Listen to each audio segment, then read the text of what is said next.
Professor, você vai fazer uma palestra durante o congresso sobre ética e libertação. O que é que a gente pode adiantar para as pessoas que vão assistir, que vão acompanhar? Ética e Libertação em Paul Ricoeur e Henrique Dussel. Eu coloquei esse título entre Paul Ricoeur e Henrique Dussel, e esse entre é um pouco uma tentativa de diálogo entre os dois, né?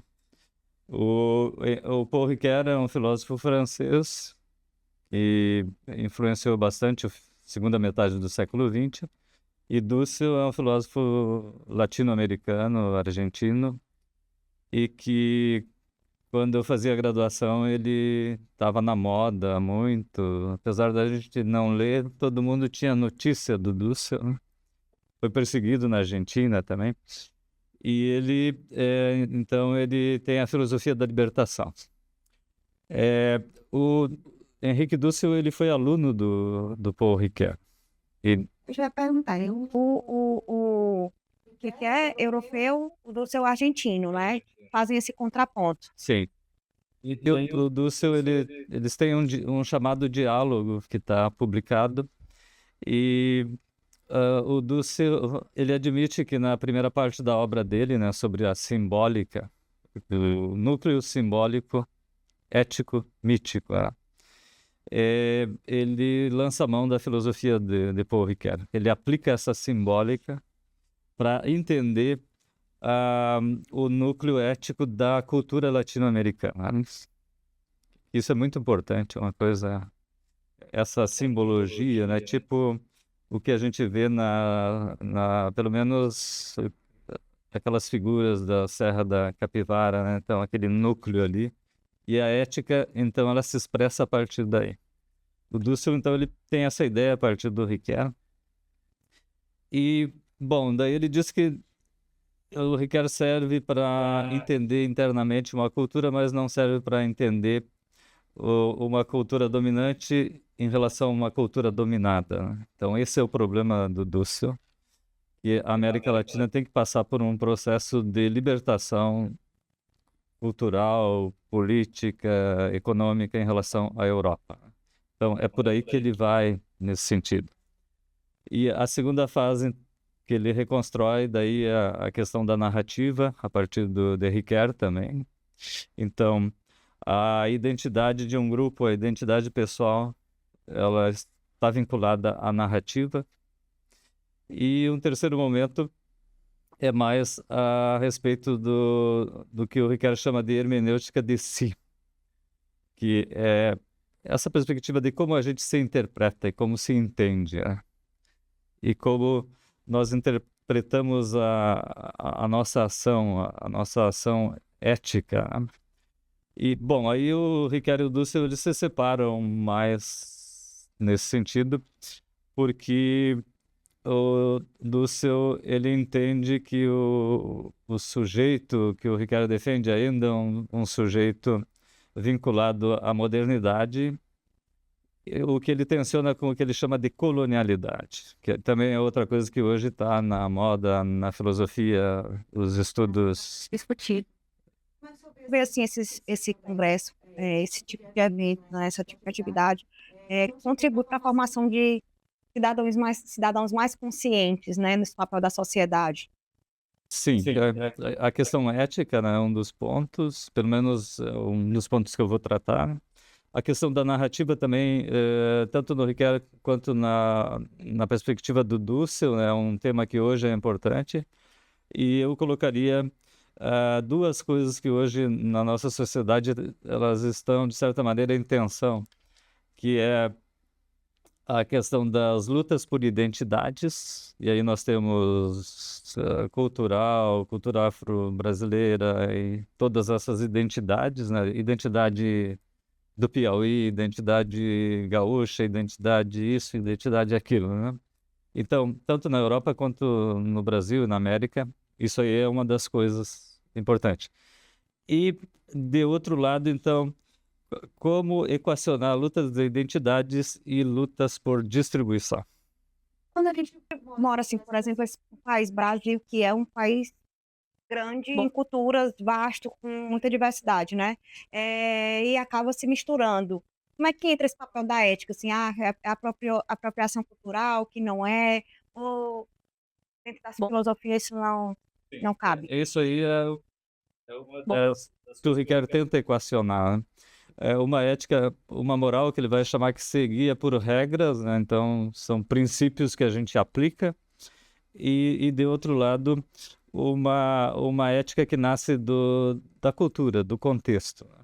E se a gente pegar na tradição filosófica, né, isso aí vai levar Aristóteles e Kant, né? Então, Kant defende que a gente aplica princípios e pronto, né?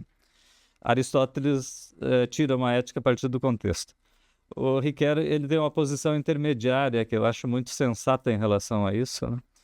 Porque tanto princípios ou regras morais quanto a aplicação dentro do contexto histórico, elas devem, isso aí deve ser é um processo pedagógico que a gente vai aprendendo, mas que nunca chega a aprender totalmente, porque de um lado nós somos finitos, né? Nós não somos Deus que julga a partir de cima, e de outro lado também a sociedade historicamente vai mudando, né? Então, isso aí é importante fazer esse jogo, essa conciliação, o que ele vai chamar de uma dialética entre regra e o senso de justiça, por exemplo.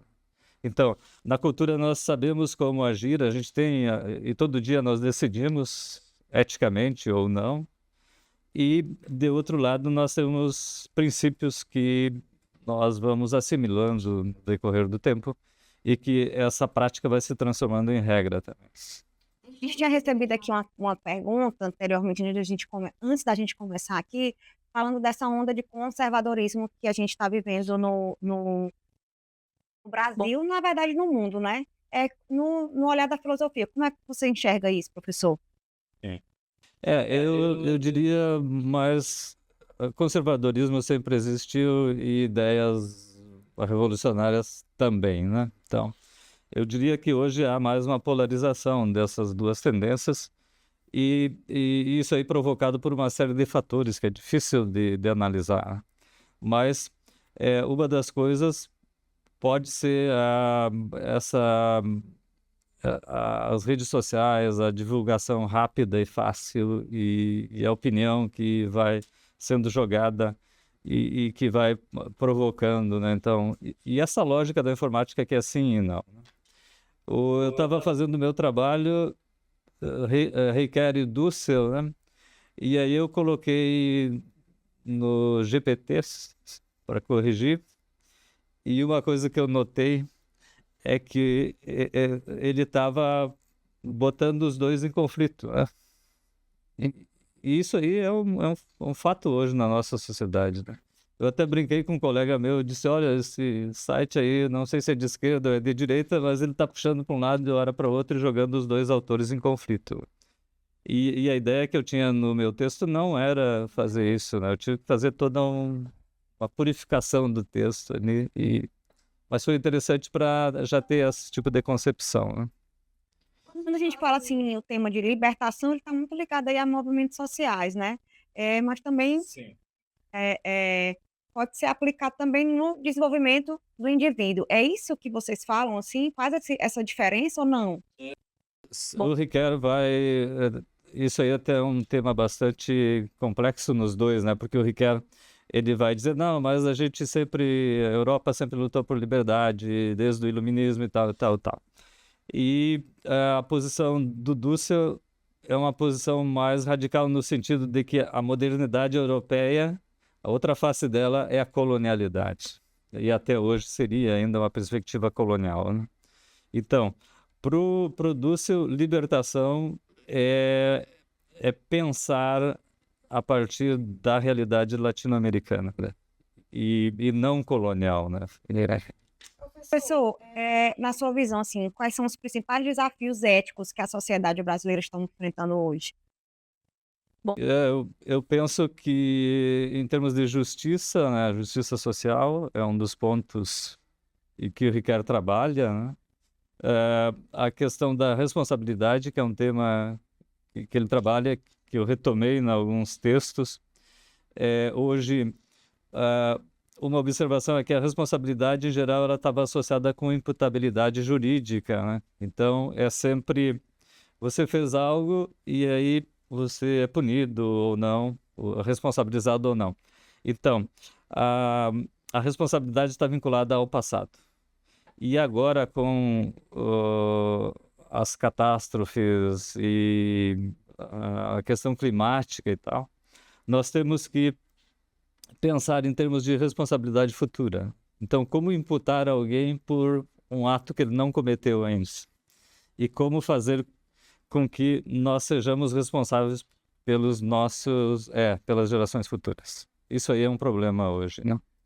A gente está falando aqui sobre o congresso, né, o segundo congresso Rede Brasil Requer, que acontece de 12 a 14 de agosto, lá no CCHL da UF. Estamos recebendo aqui o professor Noeli Rossato e a professora Ada Silveira, que veio para assistir o congresso, para participar, e também para o final da programação, que é uma visita ali na Serra da Capivara, em São Raimundo Nonato. O que é que te chama mais atenção desse passeio, professora? Bom, Malu, eu tive interesse de conhecer o Piauí porque há muitos anos a Fundação de Amparo à Pesquisa do Piauí me pede pareceres e eu analiso projetos na área da comunicação. E nunca havia estado no Piauí, né? É um desafio para a gente sair do frio assim imediatamente e se adaptar no auge do nosso inverno. E nós temos um projeto muito grande na Universidade Federal de Santa Maria, que é a questão da governança e a multidimensionalidade dos riscos climáticos. Então, no Brasil, a gente tem uma variedade muito grande e concomitante a isso, um despreparo muito grande no sentido de como enfrentar os desafios que têm se apresentado. Então, a intenção de observar o Parque Nacional da Serra da Capivara é conhecer um pouco, porque nós temos 3 geoparques no Rio Grande do Sul. 2 são bem recentes, né? Um no entorno de Santa Maria, outro mais próximo, que é em Caçapava, e um outro no litoral, que é o Caminho dos Cânions do Sul, que já é um pouco anterior, é um parque nacional também, já com bastante experiência. E eu gostaria então de conhecer como é que a sociedade do Piauí convive com essa herança. E como é possível que a gente possa construir protocolos, né, e relações de comunicação no sentido de estruturar a governança desses nossos ambientes em função de que os desafios climáticos eles são de diversas ordens. É muito difícil a gente por exemplo, concentrar, né, quem são os responsáveis, né? Quais são as agências, quais são os determinantes, como a sociedade civil, a defesa civil especialmente pode se apresentar nos momentos de dificuldades. Então é um pouco com esse propósito que eu vim até o Piauí. E qual a expectativa aí para esse passeio? Você já conhece um pouco da Serra de pesquisa, acredito, né? Sim. De imagens, né? Sim. Olha, eu não sou assim muito fã de natureza. Eu venho porque é uma necessidade absoluta, é um imperativo, né? E no Brasil a gente tem uma riqueza extraordinária. E uma coisa que eu ouvi de um pesquisador também francês há muitos anos, que era a questão da comunicação mineral. Eu na época achei uma doideira. E hoje me dou conta e me interessa saber como é que isso que é um processo de comunicação mineral, que são as imagens rupestres, né? Como isso fala para uma pessoa da contemporaneidade, porque as pessoas se interessam ou não se interessam. Então é com essa pergunta que eu vim. Despertar curiosidade para aquele desenho e a necessidade de comunicação que sempre tivemos, né? De fazer registros também. Como aquilo nos afeta, né? E como é possível a gente se relacionar com uma mensagem que vem de tempos tão longínquos, né? Fiquei interessado, quero saber a resposta dessa pergunta aí. Faz muito tempo que eu fui à Serra da Capivara, muito tempo mesmo, assim, eu era bem jovem. Eu acho que hoje, quando eu voltar, que eu quero em breve, eu também acho que eu vou ter outro tipo de sensação, né? Porque a primeira vez que eu fui, eu tinha 19 anos, 20, e eu tinha só curiosidade, achava aquilo ali bonitinho. né? E aí você vai com um olhar diferente. Eu acho que quando eu retornar agora vai ser para buscar esse entendimento Que são questões de que como eram aquelas a pessoas, gente né? não tem enfrentado. São questões muito transcendentes, E né? E no ignorar essas questões, a gente também ignora dimensões fundamentais da nossa vida. mas é uma pessoa singular. Você concorda comigo ou não? Cada pessoa vai ter uma impressão ou não? Acho que é um pensamento que vai ser mais coletivo. Eu acho que é uma relação com uma herança que a gente não tem interpelado. Por essas questões da colonialidade. Há ambientes muito mais jovens na Europa, com muito mais estudos e com muito mais atenção social e de políticas públicas. E nós temos locais extraordinários no Brasil, como é a Serra da Capivara, e lá em Santa Maria também nós temos sítios paleontológicos que são os mais antigos do planeta Terra.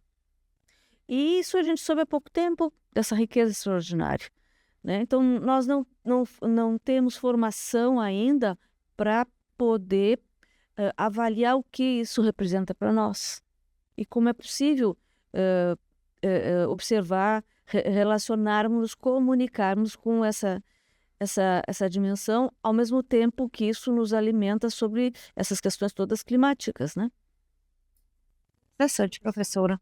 Que bom, então, que você está indo para lá conhecer a Serra da Capivara. Vocês, né? O professor Carneiro já tinha falado que fazia parte do congresso esse passeio para ter também ampliar esse estudo que vocês fazem da filosofia e da comunicação, no seu caso, né? Sim.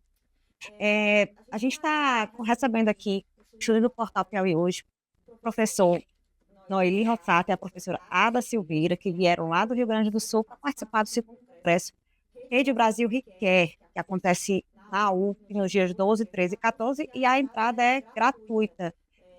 Tem a programação completa lá no Instagram, Rede Brasil Requer, @Rede Brasil Requer, e também no site, né? Lá tem as redes sociais, tem todas essas informações para quem quer acompanhar as palestras, as rodas de conversa, os debates que acontecerão nesses 3 dias lá na Universidade Federal do Piauí.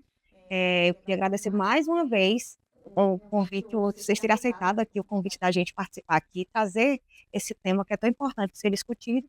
E aí, para encerrar, professor, eu queria que você falasse um pouco, assim, para quem nunca teve contato com o Riquet, quais seriam assim, as ideias-chaves para as pessoas entenderem um pouco da relevância dele nesses debates sobre ética e libertação. Sim. Uhum. Uma ideia-chave, uma ideia importante na obra dele é a questão da narrativa, né? A ideia de narrativa, é que nós nos identificamos através daquilo que nós narramos, né? E o símbolo também como um tipo de narrativa, né? Se a gente pegar essas figuras da Serra da Capivara, é um tipo de identidade de um grupo humano que viveu milhares de anos, né, atrás. Então, isso aí é importante para a gente descobrir e trabalhar como esse grupo humano estava constituído, né? E que nós temos uma antiguidade que a gente desconhece ainda em termos de cultura, e que isso aí é transmitido através dessa simbologia, dessas narrativas simbólicas, né? A questão da ética, Henrique, bom, tem um lado que eu acho que é importante hoje nessa discussão mais que pega a justiça, né? Justiça como senso de justiça e justiça como princípios de justiça, né? Então, nós vivemos dentro de uma sociedade que tem uma ética, né? E alguns dizem, bom, mas é um conservador ou é um cara amansado e tal, né? Porque nós julgamos a partir de determinados padrões e a partir de um senso ético, né?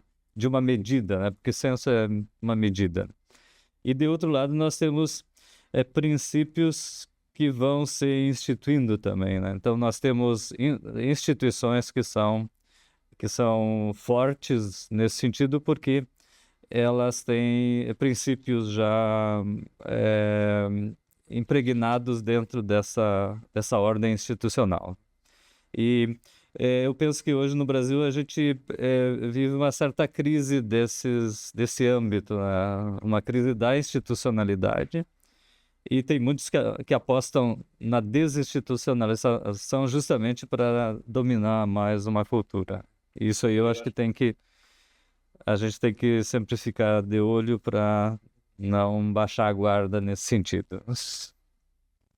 É isso, a gente está encerrando mais um episódio do podcast Piauí hoje, recebendo o professor Noeli Rossato e a professorada Silveira.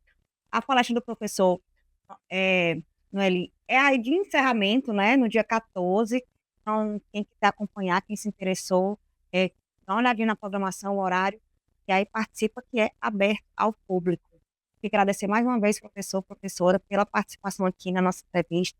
Muito bom bate-papo, muito esclarecedor. Muito obrigado. Muito bom bate-papo. E é isso, gente. Até a próxima.